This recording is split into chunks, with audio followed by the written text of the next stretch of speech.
Gentlemen, you are legends. But today we're talking about Hollywood. Jack, you said the movies have lost their soul. What did you mean? Jack leans back in his chair, his smile widening. We're stuck in politics. Films are now lectures, not stories. Studios are afraid to say anything real, because someone might get offended. That's not art, it's cowardice. The audience freezes. Some nod, others frown. Al looks at Jack, his eyebrows slightly raised. Al, your thoughts? The host turns to Pacino. Al nods slowly. Jack's right that the movies have changed. But people want to see themselves on screen, different voices, different lives. It's not always politics. Sometimes it's just fairness. Jack snorts, interrupting. Fairness? You call it fairness when they hire based on quotas, not talent? Come on, Al, don't play dumb. The audience gasps. Al turns to Jack, his eyes narrowing.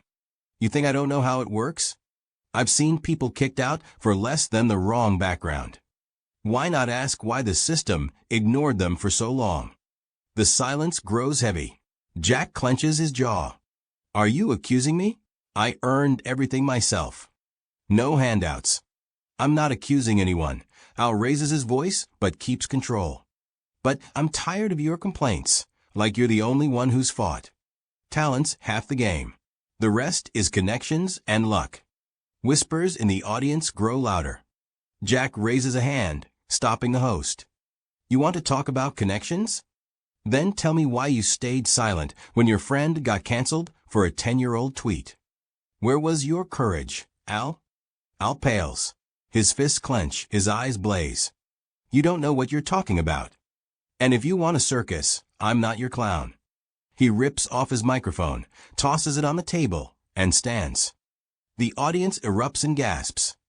Al Pacino's footsteps echo loudly as he storms off the stage. Jack sits motionless, his face a mask of calm, but his eyes burn. The host, flustered, calls for a commercial break. What happens next will shock you. But first, subscribe to the channel and comment on how you think this will end. Now let's continue. We're back from the break, the host stammers, glancing at Jack. Mr. Nicholson, would you like to add anything? Jack leans slowly toward the microphone, his smile thin as a blade. The audience falls silent, every sound, the tick of a clock, the creak of a chair, feels deafening. I'm not surprised Al walked out, he begins. A woman in the front row, in a gray dress, covers her mouth. The man next to her shakes his head, whispering to his neighbor. The host nervously adjusts his tie. Are you saying Al avoids responsibility? He asks cautiously. Jack snorts, his eyes narrowing. I'm saying he's a hypocrite. All these years playing a hero on screen, but in real life? He stays quiet when his friends are dragged through the mud for wrong words. He nods along when studios push their quotas because it's convenient. And then he comes here and lectures me about the system? Jack pauses, his voice quieter but sharper. Al Pacino's no fighter. He's a conformist. The audience erupts in whispers. Some clap, others shake their heads in disapproval. Backstage, producer Allison Crowe stands frozen, her tablet trembling in her hands. She knew Nicholson wouldn't hold back, but these words are gasoline on a fire. The host tries to shift the topic. But, Mr. Nicholson, perhaps Al meant that the industry needs change? That Hollywood should open up to new voices? Jack leans back, his smile fading. New voices? I'm all for talent. Always have been. But when you hire someone because they check a social box, not because they're the best, that's not progress. That's injustice. And Al knows it. He just doesn't want to admit it, because then he'd have to look in the mirror. Cameras catch every move, Jack's clenched fist, his tightening jaw. The audience exchanges glances, their faces a mix of awe and unease. For many who grew up on Nicholson's films, his words echo their own frustrations with a world where rules feel foreign. Backstage, Al stands by the dressing room, his hands still shaking. He hears every word through the monitor. His face is pale, his eyes burning. An assistant, a young woman with a nervous smile, tries to speak. Mr. Pacino, would you like to go back? Respond? Al turns sharply to her. Respond? To that? He nods at the monitor where Jack continues. He doesn't want answers. He wants a show. But something in his gaze shifts. He takes a deep breath, his shoulders straightening. Al Pacino isn't one to back down for good. He slowly heads toward the stage door. Meanwhile, Jack continues, his voice gaining strength. I respected, Al thought, he was one of the few who'd tell the truth, even if it hurt.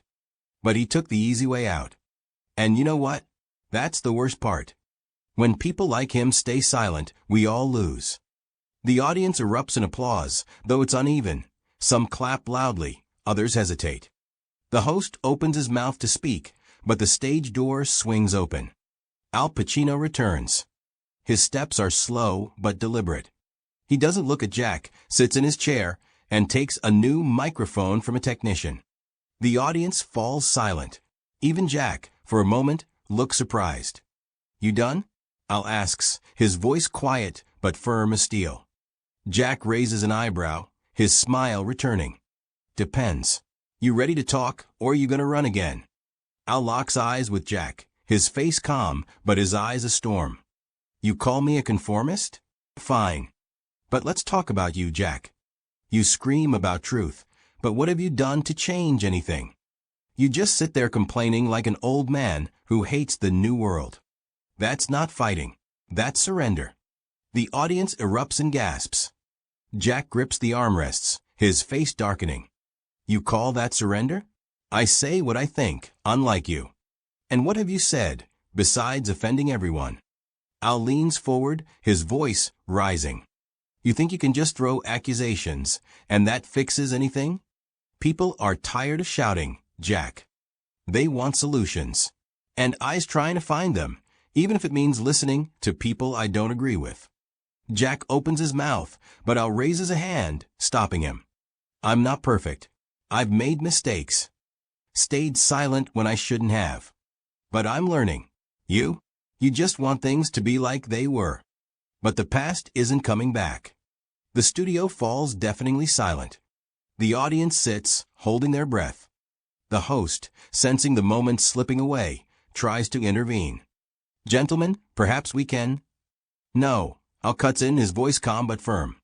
We'll finish this conversation. But not the way Jack wants. Not with shouting.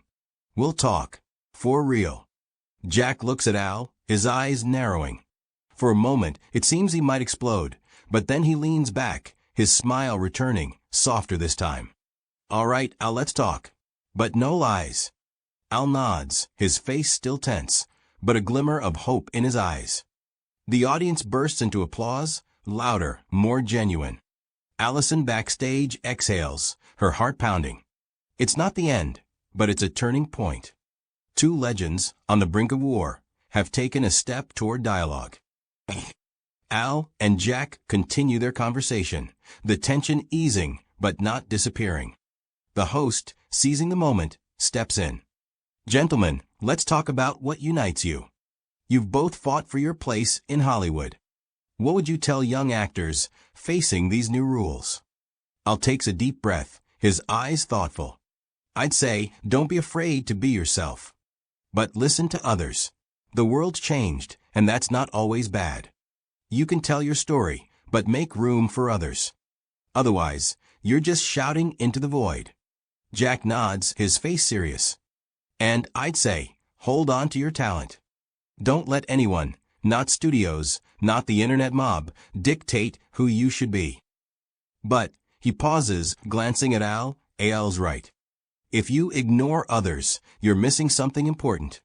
The audience gasps in surprise. Jack Nicholson, known for his stubbornness, admitting Pacino's right? The whispers grow, but this time they're filled with respect, not outrage.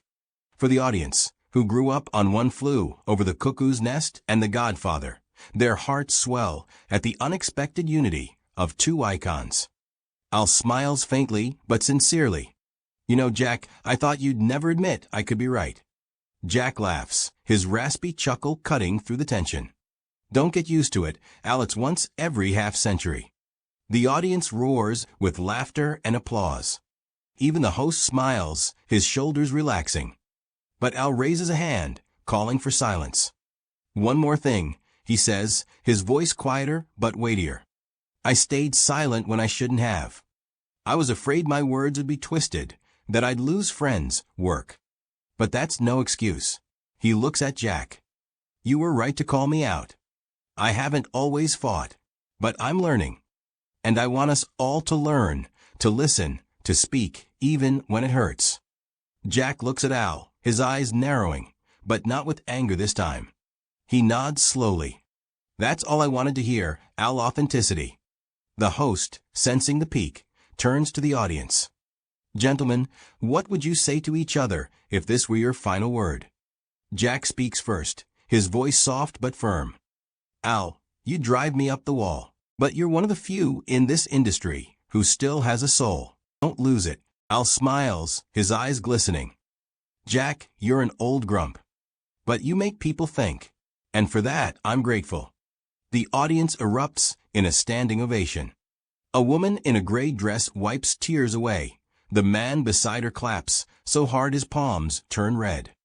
Allison backstage whispers to the director, "This is history. This is a damn miracle." The broadcast ends, but cameras linger as Jack and Al stand and shake hands. Their eyes, a mix of respect and challenge, say more than words. They haven't become friends, but they've become something greater. Two voices showing that even in the fiercest conflicts, there's room for dialogue. The next day, headlines explode. Nicholson and Pacino, scandal or reconciliation? The interview racks up millions of views, sparking fiery debates online.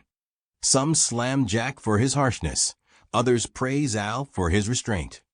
But for those who watched, especially the older audience, it's more than a scandal.